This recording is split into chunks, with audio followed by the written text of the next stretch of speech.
which is normally when you talk to someone either politics or religion, it ends up in an argument. Because well, that's the problem. Most people aren't open to listen to other people's opinions. No one's right or wrong. It's just an opinion. That's all it is. Well, I saw a graphic on social media, and I can only put so much faith in the accuracy of these things, but there was a suggestion that the right have a much broader spectrum of conversation points than the left, which is quite narrow. And if you deviate from those talking points, then you're a villain or you're evil or whatever. The problem with the right is at the minute they're painting a picture in the country that everything's wrong because of people's coming in on boats. And my son said to me, "Oh, was it like growing up in the 80s?" I said, "It was good from what I can remember, but we were poor. There was no there's rose-tinted spectacles when you look back on the world. There's always been waiting lists. There's always been poverty somewhere.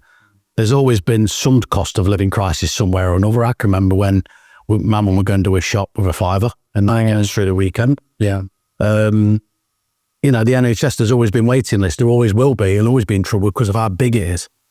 Well, the suggestion that immigration is being weaponized, so it's almost being used as a weapon against the UK, in that the countries where people are coming from are potentially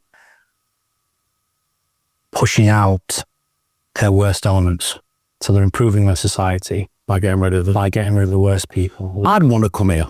If I lived in Syria, I'd want to come here. I totally understand why a young lad at 20 would want to come here when perhaps he's got a family here or relatives here that's, you know, doing what they're doing and making a bit of money.